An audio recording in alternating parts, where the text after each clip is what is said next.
प्रभु की स्तुति हो। मेरे प्रियो, निर्गमन 29 अध्याय तक आपने मिलाप वाले तंबू से लेकर दैनिक भेंट के विषय में जाना। अब अध्याय 30 से यहोवा के कुछ और निर्देशों को सुनिए। फिर यहोवा ने मूसा को धूप की वेदी बनाने को कहा। यह वेदी होम बलि की वेदी की तरह ही थी, बस इसका आकार होम बलि की वेदी से छोटा था। इसे भी बबूल की लकड़ी और शुद्ध सोने से बनाने को कहा। यह वेदी भी चौकोर थी और इसी के टुकड़े से सींग भी बनाए गए थे। और यहोवा ने इसे साक्षी पत्र के संदूक के पर्दे के आगे रखने को कहा और मूसा से कहा, मैं वहीं तुझसे मिला करूंगा। हारून उस वेदी पर प्रतिदिन भोर और संध्या को सुगंधित धूप जलाया करे। जब हारून दीपकों को जलाए तब धूप भी जलाया करे, और यह धूप तुम्हारी पीढ़ी पीढ़ी में नित्य जलाया जाए।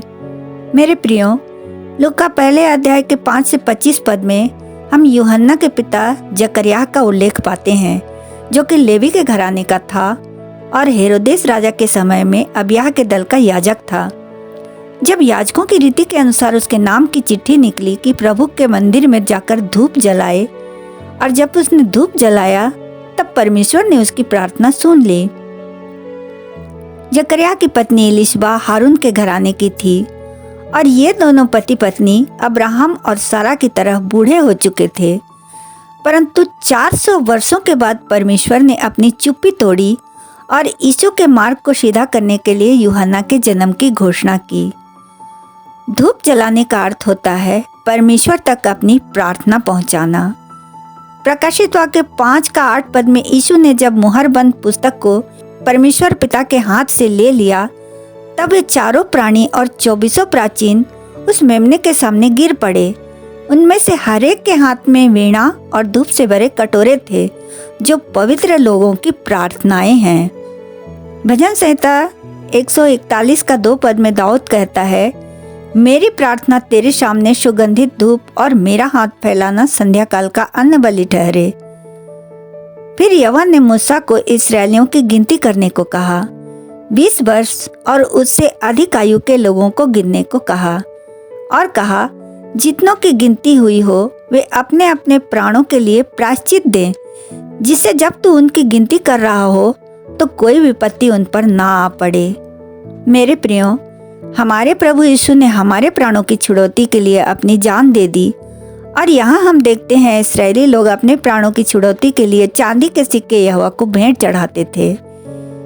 यहोवा ने कहा, धनी लोग न तो अधिक दें और न दरिद्र लोग कम दें। हर किसी के लिए आधा शेकेल अर्थात 6 ग्राम भेंट ठहराया गया था, और इन रुपयों को मिलाप वाले तंबू के काम में लगाया जाता था।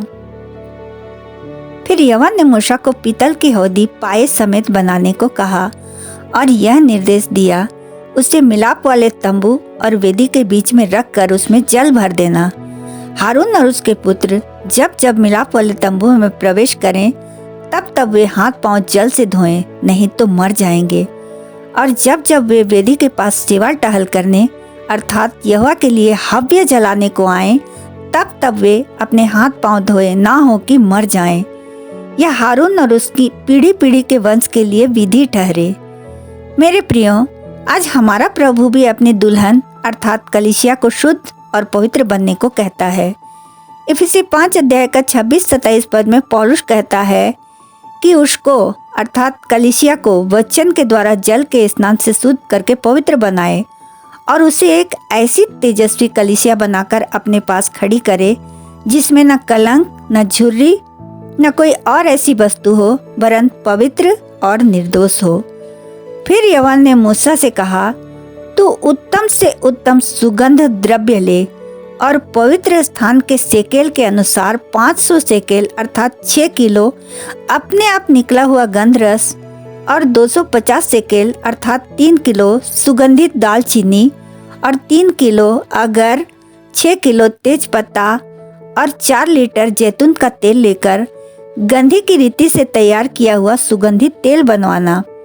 यह अभिषेक का पवित्र तेल ठहरे, और उससे मिलाप वाले तंबू और साक्षी पत्र के संदूक का और सारे सामान समेत हारून और उसके पुत्रों का भी अभिषेक करना, ताकि वे मेरे लिए याजक का काम करने को पवित्र हों। यह तेल तुम्हारी पीढ़ी पीढ़ी में मेरे लिए पवित्र अभिषेक का तेल होगा। यह किसी मनुष्य के देह में ना डाला जाए। जो कोई इसके समान कुछ बनाए या इसमें से पराये कुल वाले पर लगाए, वह अपने लोगों में से नष्ट किया जाए। मेरे प्रियो, उस समय में इस पवित्र तेल से महायाजकों और उनके वंशजों का अभिषेक किया जाता था। यह पवित्र होने और प्रभु के लिए अलग किए जाने का चिन्ह था। शमूएल ने पहले शाऊल का और उसके बाद दाऊद का भी राजा होने के लिए इसी तेल से अभिषेक किया था। तेल का संबंध पवित्र आत्मा से है। पवित्र आत्मा का अभिषेक पवित्र विश्वासियों का किया जाता है, क्योंकि बिना पवित्र आत्मा के अभिषेक के कोई सुसमाचार नहीं सुना सकता है। लूका 4 अध्याय का 18 पद में जब यीशु मंदिर में यशायाह नबी की पुस्तक पढ़ रहे थे, तब अपने ही विषय में कहा, प्रभु का आत्मा मुझ पर है, इसलिए कि उसने कंगालों को सुसमाचार सुनाने के लिए मेरा अभिषेक किया है। प्रेरित 4 का 27 पद, प्रेरित 10 का 38 पद, इब्रानी 1 का 9 पद में भी यीशु के अभिषेक का वर्णन किया गया है। पहला यूहन्ना 2 का 27 पद, परंतु तुम्हारा वह अभिषेक जो उसकी ओर से अर्थात पवित्र आत्मा की ओर से किया गया है तुम में बना रहता है, और तुम्हें इसका प्रयोजन नहीं अर्थात मतलब नहीं कि कोई तुम्हें सिखाए, वरन जैसे वह अभिषेक जो उसकी ओर से किया गया है अर्थात पवित्र आत्मा की ओर से किया गया है तुम्हें सब बातें सिखाता है। फिर यहोवा ने मूसा से कहा, बोल, नखी और कुंदरू, इन सुगंधित मशालों को ले, इसमें शुद्ध लोबान मिला, ये मशाले बराबर मात्रा में हों। फिर इनमें नमक मिलाकर गंधी की रीति के अनुसार सुगंधित धूप बनाना। अब इसमें से कुछ को पीस कर बारीक कर लेना। तब उसमें से कुछ को मिलाप वाले तंबू में साक्षी पत्र के आगे, जहाँ पर मैं तुझसे मिला करूँगा, रखना। जो कोई सूंघने के लिए उसके समान कुछ बनाए, वह अपने लोगों में से नष्ट किया जाए। मेरे प्रियो, बोल, नखी और कुंदरू को गोंदराल, ओनिचा और गलबानम भी कहा जाता है। ये मशाले पर्वत पर उगने वाले पेड़ों के रस और पत्ते आदि से बनते थे। इसी धूप को याजक लोग वेदी पर जलाते थे। धूप वेदी पर किसी भी प्रकार का बलिदान नहीं चढ़ाया जाता था। वर्ष में एक बार याजक इसके सींगों को लहू द्वारा पवित्र करते थे। फिर यहोवा ने मूसा से कहा, सुन, मैं उरी के पुत्र बसलेल को, जो हूर का पोता और यहूदा के गोत्र का है, नाम लेकर बुलाता हूँ, और मैं उसको परमेश्वर की आत्मा से, जो बुद्धि, प्रवीणता, ज्ञान और सब प्रकार के कार्यों की समझ देने वाली आत्मा है, परिपूर्ण करता हूँ, जिससे वह कारीगरी के कार्य बुद्धि से निकाल कर सब भांति की बनावट में, जैसे सोना, चांदी और पीतल में, और जड़ने के लिए मणि काटने में, और लकड़ी पर नक्काशी का काम करे। और मैं दान के गोत्र वाले अहीसामा के पुत्र ओहलियाब को उसके संग कर देता हूँ, वरन जितने बुद्धिमान हैं उन सबों के हृदय में बुद्धि देता हूँ, जिससे जितनी वस्तुओं की आज्ञा मैंने तुझे दी है उन सबों को वे बनाए। मेरे प्रियो, अवश्य ही वे पहले से कारीगर थे, और परमेश्वर ने उन्हें और भी आशीष प्रदान की। फिर यहोवा ने मूसा से कहा, तू इस्राएलियों से यह भी कहना, निश्चय तुम मेरे विश्राम दिनों को मानना, क्योंकि तुम्हारी पीढ़ी पीढ़ी में मेरे और तुम लोगों के बीच यह एक चिन्ह ठहरा है, जिससे तुम यह बात जान रखो कि यहोवा हमारा पवित्र करने हारा है। जो कोई उस दिन कुछ काम काज करे, वह प्राणी अपने लोगों के बीच से नष्ट किया जाए। गिनती 15 अध्याय का 32 से 36 पद में एक मनुष्य विश्राम के दिन कुछ लोगों को लकड़ी चुनता हुआ मिला। जिनको वह मिला था वे उसको मूसा और हारून की सारी मंडली के पास ले गए, और उन्होंने उसे हवालात में रखा। फिर यहोवा की आज्ञा से छावनी के बाहर ले जाकर पथराव करके मार डाला। मेरे प्रियो, यह व्यवस्था इस्राएलियों के लिए थी। उन्हें शब्द का दिन मानना जरूरी था। आज की कलीसिया को शब्द के दिन मानने की कोई आवश्यकता नहीं है। इस्राएली परमेश्वर के लोग होकर भी सांसारिक थे, परंतु मसीह की कलीसिया नई सृष्टि है, जिन्हें एक नया दिन मानने के लिए दिया गया है, और वह है सप्ताह का पहला दिन, अर्थात प्रभु यीशु के जी उठने का दिन। जब परमेश्वर मूसा से सीनै पर्वत पर ऐसी बातें कर चुका, तब उसने उसको अपनी उंगली से लिखी हुई साक्षी देने वाली पत्थर की दोनों तख्तियां दी। यूहन्ना 8 अध्याय में शास्त्री फरीसी एक स्त्री को यीशु के पास लाए और उसे परखने के लिए कि उस पर कोई दोष लगाने की बात पाए, कहा, हे गुरु, यह स्त्री व्यभिचार करते पकड़ी गई है। व्यवस्था में मूसा ने हमें आज्ञा दी है कि ऐसी स्त्रियों पर पथराव करें। लेवी व्यवस्था 20 अध्याय का 10 पद में स्पष्ट लिखा है कि यदि पुरुष किसी पराई स्त्री के साथ और स्त्री किसी पराये पुरुष के साथ व्यभिचार करे तब वे दोनों निश्चय मार डाले जाएं। परंतु शास्त्री फरीसियों ने पुरुष को छोड़ दिया और स्त्री को पकड़ लाए। परंतु यहाँ बात व्यवस्था की नहीं हो रही है, यीशु की हो रही है, क्योंकि वे लोग यीशु को परमेश्वर का पुत्र नहीं मानते थे। यीशु ने उनसे कहा भी था कि पुत्र आपसे कुछ नहीं कर सकता, केवल वह जो पिता को करते देखता है, क्योंकि जिन जिन कामों को पिता करता है उन्हें पुत्र भी उसी रीति से करता है। यहाँ भी यीशु झुककर उंगली से भूमि पर लिखने लगा। मेरे प्रियो, यीशु ने उंगली से भूमि पर क्या लिखा? कुछ स्कॉलर यिर्मयाह 17 अध्याय 13 पद का हवाला देते हैं, जिसमें इस प्रकार लिखा है, हे यहोवा, हे इस्राएल के आधार, जितने तुझे छोड़ देते हैं वे सब लज्जित होंगे। जो तुझसे भटक जाते हैं उनके नाम भूमि ही पर लिखे जाएंगे, क्योंकि उन्होंने बहते जल के सोते यहोवा को त्याग दिया है। तो उनका कहना है कि यीशु उन लोगों के नाम और पाप को लिख रहे थे, परंतु यहोवा परमेश्वर ने उन पत्थर की तख्तियों पर अपनी उंगली से वाचा की 10 आज्ञाओं को लिखा था। यह घटना पूरे जगत को प्रमाणित करने के लिए पर्याप्त है कि यीशु ही परमेश्वर का पुत्र है।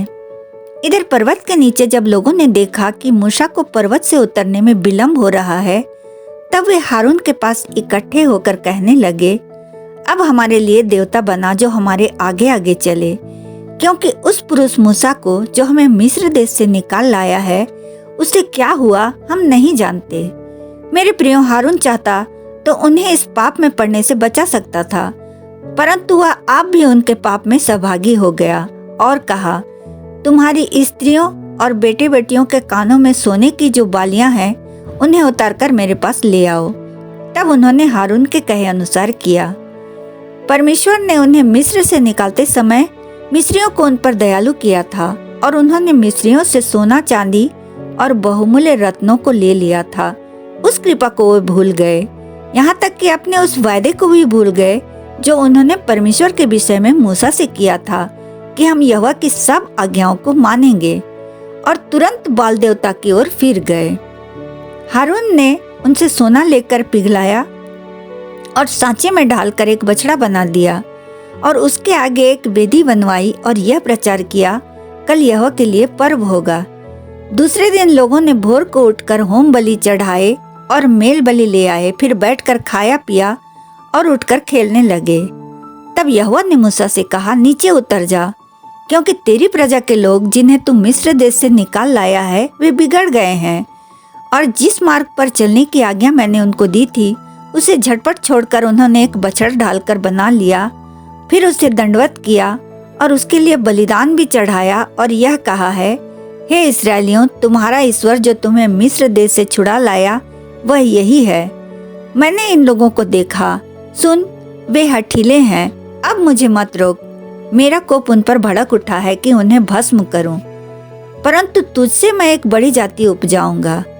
मेरे प्रियो, परमेश्वर ने मूसा के वंश से एक बड़ी जाति उत्पन्न करने की बात कही, पर मूसा ने इस्राएलियों का साथ दिया और उनके लिए परमेश्वर से प्रार्थना की और यह कहकर परमेश्वर को मनाने लगा, हे यहोवा, तेरा कोप अपनी प्रजा पर क्यों भड़का है, जिसे तू बड़े सामर्थ और बलवंत हाथ के द्वारा मिस्र देश से निकाल लाया है।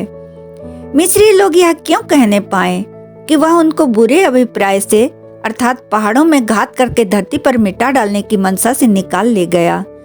तू अपने भड़के हुए कोप को शांत कर और अपनी प्रजा को ऐसी हानि पहुंचाने से फिर जा। अपने दास अब्राहम, इसहाक और याकूब को स्मरण कर, जिनसे तूने अपनी ही शपथ खाकर कहा था, मैं तुम्हारे वंश को आकाश के तारों के तुल्य बहुत करूंगा और सारे देश का अधिकारी तुम्हारे वंश को सदा के लिए बना दूंगा। तब यहोवा अपनी प्रजा की हानि करने को जो बात कही थी उससे पछताया। तब मूसा मुड़कर साक्षी की दोनों तख्तियों को हाथ में लिए हुए पहाड़ से उतर गया। उन तख्तियों के दोनों ओर लिखा हुआ था और वे तख्तियां परमेश्वर की बनाई हुई थीं और उन पर खोदकर जो लिखा हुआ था वह परमेश्वर का लिखा हुआ था। जब यहोशू को लोगों के कोलाहल का शब्द सुनाई पड़ा, तब उसने मूसा से कहा, छावनी से लड़ाई का सा शब्द सुनाई देता है। उसने कहा, यह न तो जीतने वालों का शब्द है न हारने वालों का, मुझे तो गाने का शब्द सुनाई पड़ता है। छावनी के पास आते ही मूसा को वह बछड़ा और इस्राएलियों का नाचना दिखाई पड़ा।